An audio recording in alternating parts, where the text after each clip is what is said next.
Avis vascular centre మన దేశంలోనే the best varicose vein hospital. నమస్తే అమ్మా. నమస్తే తల్లి. విజయదశమి శుభాకాంక్షలు అమ్మా. మీకు, ప్రేక్షకులకు, మీ యాజమాన్యానికి, సిబ్బందికి అందరికీ కూడా విజయదశమి శుభాకాంక్షలు అమ్మా.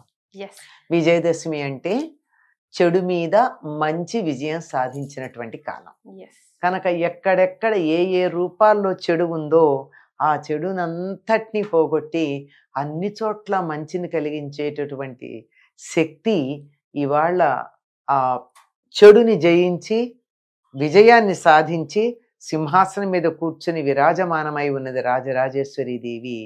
అటువంటి ఆవిడికి నమస్కారం చేసుకుంటూ ఎక్కడా లోకంలో చెడు అన్నది లేకుండా అందరూ మంచిగా ఉండేటట్టుగా చూడమని ప్రార్థిద్దాం. అదే విజయదశమి శుభాకాంక్షలు. అమ్మ, మరి రాజరాజేశ్వరి అమ్మ అవతారం ఎలా వచ్చింది? రాజరాజేశ్వరి, రాజులకు రాజు, రాజరాజులకు ఈశ్వరి. చిన్న రాజ్యం ఉంటే రాజు అంటారు. 10 మంది రాజుల మీద పెద్దది ఉన్నట్టు రాజేశ్వరుడు లేక మహారాజు అంటారు. అట్లాంటి వాళ్ళు బ్రహ్మాండంలో ఎంతమంది ఉంటే అంతమంది మీద ఆధిపత్యం కలిగిన అమ్మవారు రాజరాజేశ్వరి. రాజశబ్దానికి ప్రకాశించు అని అర్థం కూడా ఉంది. చక్కగా ప్రకాశించి వెలుగులకు ప్రకాశమైనటువంటి తల్లి ఆ రాజరాజేశ్వరి దేవి. అంబారౌద్రిణి భద్రకాళి భగళ జ్వాలాముఖి వైష్ణవి బ్రహ్మాణి త్రిపురంతకీ సురనుతా దేదీప్యమానోజ్వల చాముండాశ్రితరక్ష పోషక జననీ దాక్షాయణీ పల్లవి చిద్రూపీ పరదేవతా భగవతి శ్రీరాజరాజేశ్వరి.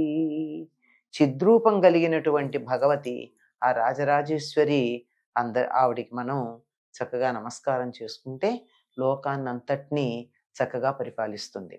ప్రతి సందర్భంలోనూ యుగ యుగాలలో రాక్షసులు బాగా విజృంభించినటువంటి సందర్భంలో అమ్మవారు అవతరించి రాక్షస సంహారం చేసింది.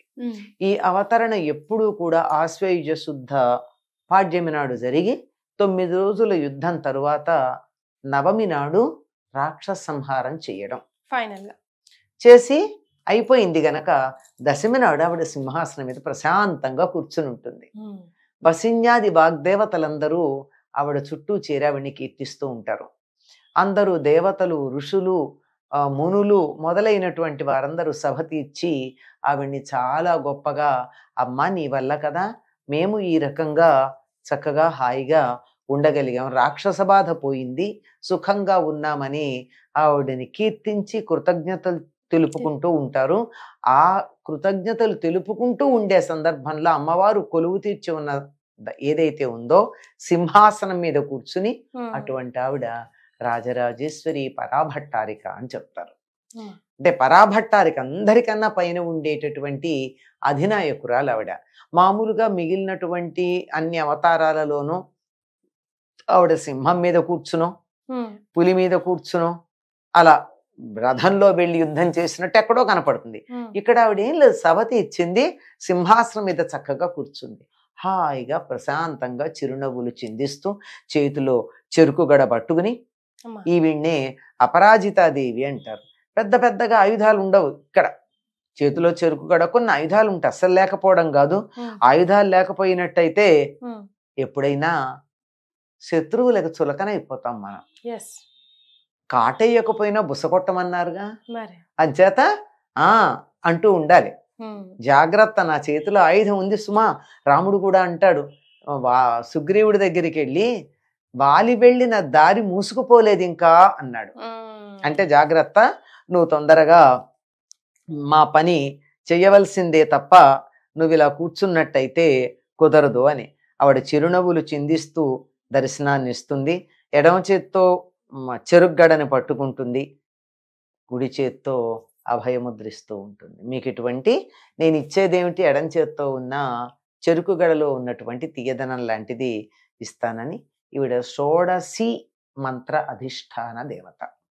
ఎవరైతే పంచదశి మంత్రంలో సిద్ధిని పొందుతారో వాళ్ళకి షోడశి అంటే 16 అక్షరాలు ఉన్నటువంటి మహామంత్రం ఇస్తారు.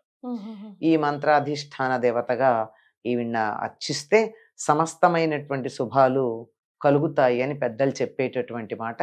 ఈవిడ శ్రీచక్రానికి అధిష్టాన దేవత. ఇంతకుముందు 3 ఆవరణల గురించి చెప్పుకున్నాం. వాటన్నిటి మీద కూడా ఉన్నటువంటి శక్తి స్వరూపిణి ఈవిడ. ఇచ్ఛా జ్ఞాన క్రియాశక్తులు ఈ మూడింటిని ఇస్తుంది. అంటే ఒక మంచి పని చేయాలనే ఇచ్ఛ, ఎలా చెయ్యాలనే జ్ఞానం, చేయడానికి కావలసిన శక్తి క్రియ, ఈ 3 రకాల శక్తుల్ని ఇచ్చేటటువంటిది. ఈవిడ త్రిపురాత్రయంలో పూజలు అందుకునేది ఈవిడే. 3 త్రిపురాల గురించి మాట్లాడుకున్నాం కదా, 1, 2, 3 అని. వాటిల్లో ఈవిడ్నే అపరాజితాదేవి అని కూడా అంటారు. ఈవిడ స్వయం ప్రకాశం కలిగిన జ్యోతి స్వరూపిణి.